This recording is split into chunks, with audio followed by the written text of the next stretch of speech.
سلام دوستان، وقتون بخیر. بریم که اصطلاح جدیدی یاد بگیریم. امیدوارم حالتون هم خوب باشه. اصطلاح رو میخوایم تو متن یاد بگیریم.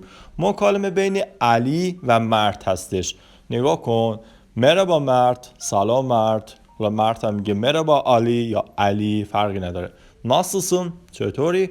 خب علی هم میگه aslında در حقیقت، در واقعیت، ای به معنی خوب، دیلیم یعنی نیستم.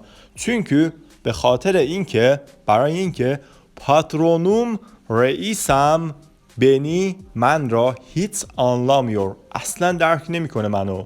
خب مرد میگه ندن برای چی؟ به خاطر چی؟ علی میگه eşek hoşaftan ne anlar؟ eşek hoşaftan ne anlar؟